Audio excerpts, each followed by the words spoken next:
Sud Radio 10h midi Média, l'invité du jour. Les invités du jour, c'est Pascal de la Tour du Pin et Julien Arnaud. Bonjour, vous êtes avec nous en direct depuis Washington. Bonjour.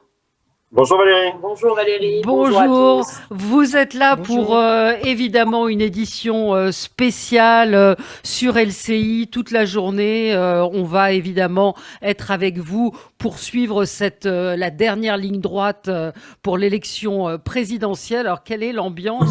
Toute la nuit. Toute la nuit, effectivement, ça va être la nuit américaine sur LCI. Alors racontez-nous. À partir de 21h, et jusqu'à 10h le matin, Valérie, en direct puis sur TF1 de Washington Valérie, et sur TF1 à partir Absolument. de 1h. Alors en fait, ça va être de 1h du matin 7h30. jusqu'à 7h du matin. 7h30, exactement, sur TF1. Nous, on va prendre sur LCI dès 21h. Moi, je ferai toute la soirée pour vous raconter ce qui est en train de se passer, la tension qui est en train de monter, ce qu'on est en train de vivre nous. Et puis effectivement, à partir d'1h30 du matin, il y aura une double antenne LCI TF1, ce qui est rarissime, ce qui est vraiment quelque chose d'exceptionnel et qu'on est ravis de faire. Et puis ensuite, on enchaînera avec Pascal qui me succédera pendant la nuit. Et puis ensuite, on fera l'antenne ensemble pour la matinale jusqu'à 10h pour être sûr de rien rater. Jusqu'à 7h30 sur TF1, on s'y perd un peu. Il y a un triple décalage horaire chez nous. Et après, tu peux aller te reposer. Tu auras bien mérité. Après, jusqu'à 10h sur LCI. Jusqu'à 10h sur LCI. Alors l'ambiance, qu'est-ce que vous avez ressenti en arrivant à Washington ? On a été très impressionnés, Julien et moi, et Julien va préciser tout ça, par l'ambiance qui règne à Washington. Les rues sont désertes. On est arrivé le soir d'Halloween. Nous sommes allés dîner à l'extérieur, à Georgetown, qui est un quartier qui bouge. Il y avait quasiment personne dans les rues, personne de déguisé, très peu de maisons, effectivement, qui étaient décorées. On sent effectivement une ville vide, des magasins barricadés qui se sont protégés par peur des débordements. Le soir d'Halloween, on n'a pas vu un enfant. Voilà, vous savez qu'ici, normalement, c'est le trick or treat. Mais c'est quoi ? C'est à cause du Covid ou Alors, c'est effectivement, il y a deux choses qui se télescopent. Il y a le Covid, parce qu'ici, vous savez qu'il y a beaucoup d'institutions, et notamment d'institutions internationales, et tous ces bâtiments énormes sont fermés depuis des mois, et vont rester fermés encore pendant des mois. Donc, les fonctionnaires sont partis en banlieue, ils sont pas là. Donc, il y a personne dans les rues à cause de ça. Et en même temps, il y a cette peur des affrontements, peur de la tension. Partout, vous avez des magasins qui sont barricadés avec des planches de bois, comme hélas, on a pris l'habitude aussi d'en voir en France. Et on sent cette ambiance de prétention où personne ne sait trop comment les choses vont basculer. C'est assez déroutant pour nous. Et on a mis un petit peu de temps à comprendre ce qui était en train de se passer. Moi, j'étais dans un taxi ce matin et le chauffeur me disait... Et moi, j'ai voté pour Biden, comme à peu près tout le monde ici à Washington. Mais surtout, moi, je prie pour la paix. Je prie pour la paix et il ne parlait que de ça. Et les Donc, ils se barricadent parce qu'ils ont peur ils ont peur qu'il se passe des choses dans la rue au moment où l'élection, on commence à connaître les premiers résultats. C'est ça dont ils ont peur. Oui, parce que Donald Trump a dit qu'il les contesterait. Donc, ils ont peur, effectivement, qu'il y ait une partie de la population qui se révolte. Et cette tension, elle est palpable. D'où l'importance et la chance que LCI et TF1 nous ont donné d'être sur le terrain. C'est que tout ça, on va pouvoir le raconter aux téléspectateurs qui vont nous suivre pendant la nuit américaine. On a ressenti les choses avec Julien. On est allé sur le terrain à la rencontre des Américains au-delà de la préparation de cette nuit américaine pour bien comprendre les enjeux, la situation dans laquelle se trouvait le pays aujourd'hui avec effectivement ce Covid. On évoque déjà ici une troisième vague. Eux, ils en sont déjà à la troisième vague du Covid. Ils sont un peu en avance sur nous. Et ils n'ont pas la même façon de gérer les choses que nous, mais on sent à Washington en tout cas des gens très respectueux des consignes sanitaires, même dans les restaurants. Je vais vous raconter une image un peu drôle. Nous sommes allés dans un restaurant hier soir, il faut bien se nourrir. Quand on s'approche, les gens se décalent.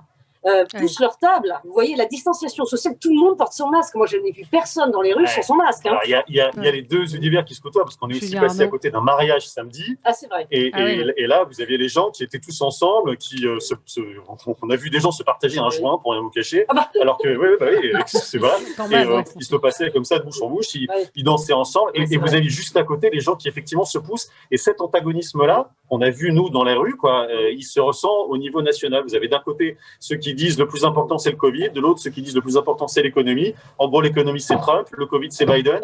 Et cette élection, on va voir si elle bascule du côté de l'économie ou du Covid. Ce sera l'un des enjeux de cette nuit. Et qu'est-ce qui se dit en ce moment parce que Biden est crédité d'une large avance, mais ce n'est pas forcément gagné. C'est ce que vous ressentez aussi au vu de ce qui se dit à Washington aujourd'hui? Surtout, on va en tirer les enseignements de moi, personnellement, de la précédente présidentielle que j'ai vécue en direct, où tout le monde a tablé sur une victoire d'Hillary Clinton.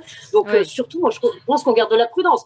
Même si, quand on est arrivé samedi, c'est vrai qu'à ce moment-là, quand on a lu tous les articles et qu'on a parlé ici à tous les gens, c'était pratiquement sûr que Biden allait gagner. Mais depuis, les choses ont changé, les choses ont évolué, il y a différents sondages qui sont tombés et on sent que du côté républicain, du côté Trump, on reprend un petit peu espoir sur certains, les fameux États clés, les fameux swing states, de se dire ça va vraiment être à touche-touche, ça va vraiment être très serré. Et puis il y a le phénomène, vous savez, des votes par anticipation et les votes par correspondance, c'est très présent ici. On ne sait pas du tout de quel côté ça va basculer. On pense qu'a priori ces votes seraient plutôt favorables pour les démocrates, mais là aussi, c'est difficile de l'évaluer, c'est un peu du doigt mouillé, donc personne ne sait et les choses sont en train de se resserrer en ce moment. Et ça risque de prendre du temps avant qu'on ait les résultats, en plus. Pas forcément. Pas forcément. Il y a des États clés dont on pourra avoir les résultats assez vite. Et pendant cette nuit américaine, on aura d'ailleurs des personnes qui seront dédiées justement à suivre ces résultats en temps réel avec une carte interactive qui bougera en temps réel. Donc on sera vraiment au plus près effectivement de l'information et des résultats. Il y aura dès 1h, 2h du matin, il y aura des premières indications assez fortes. C'est vrai qu'on a beaucoup entendu ça, qu'on n'aura pas le résultat le 4 matin. Moi, j'ai tendance, de ce qu'on entend depuis qu'on est arrivé, à me dire qu'on a quand même une bonne chance d'avoir un résultat le lendemain matin, parce qu'il y a plusieurs États clés, plusieurs États très importants, dont la Floride par exemple, dont on connaîtra vraiment les résultats. Si, en revanche, il y a des contestations à la marge en Pennsylvanie, notamment, c'est sur cet État-là qu'on va regarder, parce qu'il y a déjà beaucoup de contestations, et que ça se joue à rien, là, ça peut durer un petit peu longtemps, mais on l'a déjà vu, vous vous souvenez, en Floride, en 2000, avec l'élection de George Bush, ça avait été un petit peu comme ça. Donc c'est un scénario possible, mais qu'on a déjà vu, mais qui n'est pas le plus probable. Et la Floride, on attend les résultats aux alentours de 2h du matin heure française, entre 1h et 2h du matin heure française. Vous allez faire comment? Vous allez meubler? Vous avez des invités? Je crois que vous avez un partenariat avec NBC aussi pour les résultats, la chaîne américaine. Alors avec ABC plus précisément, et oui, pour avoir effectivement les résultats des sondeurs américains, mais on sera aussi en contact avec des sondeurs français qui nous expliqueront comment font les Américains, parce que les sondages ici, c'est beaucoup plus compliqué à cause du vote par correspondance dont je vous ai parlé, à cause du mode de scrutin qui est quand même très, très spécial. Comté par comté, on a l'habitude de parler des grands électeurs, mais même dans chaque État, ça peut bouger d'un comté à l'autre. En Floride, par exemple. Donc, oui, il y a des sondeurs qui vont nous expliquer ça. On sera ici en France, ici à Washington, avec de nombreux experts américains. On a voulu aussi avoir des gens qui défendent des idées politiques, parce que l'analyse, c'est très bien, mais on a aussi envie des points de vue, de gens qui défendent Trump. On a tellement entendu en France et en Europe les positions anti-Trump que nous, ici, on veut entendre des positions pro-Trump, parce que ça n'a rien de marginal. Et effectivement, dans le bilan de Trump, il y a des choses à défendre et on veut aussi entendre ça. Et c'est aussi pour ça qu'on est venu ici, pour entendre cette voix-là qu'on a du mal à entendre en Europe. Les auditeurs de Sud Radio, d'ailleurs, reprochent souvent aux médias d'être très anti-Trump. Donc, c'est vrai que c'est important de faire entendre les deux voix. Mais c'est aussi vrai de signaler que TF1 a fait un énorme boulot depuis plusieurs semaines avec Sylvie Pinatel et d'autres qui, sur le terrain, sont allés à travers les États-Unis à la rencontre des Américains de tous bords. Et ça a permis d'avoir, si on a suivi ces reportages, une vraie photographie de ce qu'est l'Amérique aujourd'hui, parce que c'est vrai que ça passionne les Français cette élection. Mais le monde entier, je pense que ça passe au-delà de la France. Mais... C'est déterminant. Le président américain, c'est déterminant effectivement. Qui sera président? Est-ce que Donald Trump va réussir effectivement à décrocher un nouveau mandat? C'est un enjeu majeur. C'est vrai que le fait que nous on soit ici, par exemple, c'est une décision qu'on a prise. Valérie, vous avez raison, parce qu'on a vu l'engouement sur les dernières semaines. On a vu, par exemple, nous, on a diffusé sur LCI les débats. On a vu que les débats avaient été vus en pleine nuit par des centaines de milliers de personnes. Ouais. Ça nous a scotché, honnêtement. Ça nous a surpris.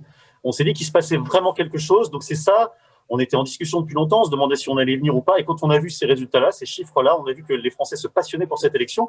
Regardez, par exemple, vous parlez aussi du travail des équipes de TF1, vous avez raison. Les 2 derniers week-ends, il y a eu des pages américaines très longues, 8-10 minutes, ce qui est beaucoup sur les JT de TF1. C'était un vrai risque, un vrai pari éditorial. Ça a cartonné et les journaux de Anne-Claire Coudray ont battu des records. Donc je crois que, alors qu'il y a cette actualité très lourde qu'on connaît en France, qui prend évidemment beaucoup de place, cette actualité américaine, elle passionne les Français, vous avez raison, et c'est pour ça qu'on a décidé de déployer un dispositif exceptionnel. Et alors, Julien, do you speak fluently English or not? I am trying, I'm trying to. J'essaie de me souvenir de mon anglais. Pourquoi vous demandez ça qu'à Julien? Pourquoi vous demandez ça qu'à Julien? Pascal, j'allais demander à Pascal après. Oui, Pascal aussi, elle parle bien anglais. Very friend, very friend. Il y a beaucoup. La direction. Ouais. Pardon, Valérie. Oui. Non, je demandais s'il y avait, là c'était plus les coulisses, le nombre d'équipes de télé étrangères qui sont là doit être assez impressionnant aussi. Vous les avez vus, rencontrés? Comment ça se passe sur place? Vous êtes quelques-uns dans l'avion. Ouais. Mais pas tant que ça. On en a croisé dans l'avion. Bien sûr qu'on a croisé des collègues dans l'avion. D'ailleurs, c'était assez drôle à la douane. Ils nous ont dit, quand moi je suis passée, ils ont dit, mais c'est incroyable, vous avez un avion spécial affrété qui arrive de France avec des médias. Donc bien sûr, on a croisé quelques collègues. Ouais, on a croisé des collègues français, mais après, hier, on s'est baladé beaucoup autour de la Maison Blanche. On n'a pas vu un quart régie. On n'a pas vu une équipe média. C'est ça, c'était ma question. Ouais. Il y en a assez peu, en fait, qui sont, me semble-t-il, on sera peut-être surpris demain, mais même ce matin, moi, je suis repassé devant, j'ai vu un trépied de caméra, mais c'est tout. On a l'impression que la plupart des rédactions, dans la plupart des pays, ont plutôt gardé leurs équipes à la maison, à cause du Covid, j'imagine, hein, ce n'est qu'une supposition. Mais non, on n'a pas vu tant d'équipes médias que ça. On n'a pas du tout l'impression, en se baladant ici dans les rues, que y a des équipes de partout et qu'on se bat pour avoir le meilleur spot et tout. Pas du tout. On est passé devant la Maison Blanche, on s'est arrêté, il n'y avait personne. Il n'y avait personne. Voilà. C'est très vide. J'ai vu vos photos sur Twitter. Alors moi, je me demandais, est-ce que vous avez acheté des souvenirs? Est-ce que pas encore, on n'a pas eu le temps, mais promis, on essaie de vous ramener des goodies si on en voit. Ah bah oui. C'est ce que vous voulez acheter. Vous voulez acheter quoi? Julien, qu'est-ce que vous avez vu? Est-ce qu'il y a des petits personnages de Trump, de Biden? Il y a quoi? Non, non, rien. Vous les avez pas vus? Rien du tout. Non, il n'y a rien. C'est une ville morte, quasi morte. Il y a beaucoup de pancartes pro-Biden, par exemple. Il y en a une assez drôle qu'on a vu un soir, il y avait marqué Buy, B-Y-E pour dire goodbye, et ensuite Done. Donc une façon de soutenir Biden, mais en écrivant Biden. Voilà, on a vu des petits trucs comme ça, un petit peu rigolant, un petit peu politique. Et puis sur les voitures, il y a souvent des petits autocollants pro-Biden, mais au-delà de ça, c'est tout. Non, je vous dis, on est vraiment dans l'attente et dans la tension. Ouais. Dans la tension, donc c'est dans la nuit cette nuit, du 3 au 4 novembre. Rappelez que ce sera de 1h15 du matin jusqu'à 7h du matin sur TF1 et puis LCI en non-stop, soirée, nuit, puis matinale avec donc vous deux, Julien Arnaud, Pascal de la Tour du Pin sur place à Washington, Laurent Saïm également et Magali Barthès qui sont envoyées spéciales, seront toutes les deux à Washington. Elles sont là depuis le 24 octobre. Et c'est vrai qu'on a regardé les chiffres avec Gilles des dernières nuits américaines, ça avait fait plus de 4 millions de téléspectateurs.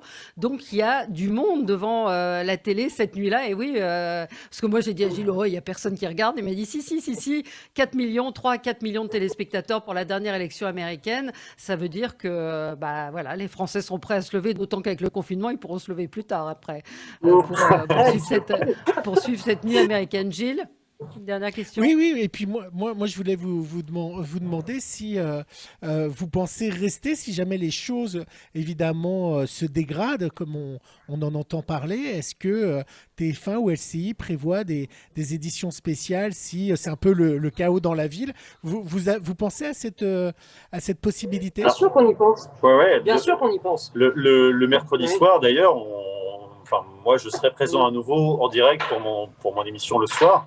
Pour voir comment les choses se passent. Et si effectivement ça dérape, on sera présent. On a toutes nos équipes qui sont là, qui sont mobilisées pour le raconter. Et on se met en position de rester éventuellement plus longtemps si les choses, s'il se passait beaucoup d'actualités, si l'incertitude se poursuivait. Oui, absolument. Très bien. Bah, écoutez, Bon hamburger. bonne élection à vous. Bonne journée. Bonne nuit. On va vous suivre. C'est 1h15. gentil, c'est gentil. On sera avec vous. Ah oui, Merci. je vais me lever, Pascal moi. de la Tour du Pin. Merci Julien C'est Arnaud d'avoir merci été avec nous. Merci Et Valérie, puis, merci et Gilles, puis on merci compte sur beaucoup. vous pour nous ramener des mugs. Hein. Moi, je veux Promis. un mug Une Biden et un casquette. mug et une casquette. Je vous Absolument. rapporte, Ouais, moi, je veux une je casquette vous rapporte Donald une Trump. casquette Make Valérie Great Again. Voilà. Voilà, Ah. merci. Thank you. Allez, merci à vous. Bonne élection. Et puis on se retrouve, nous, dans quelques instants. Merci à vous.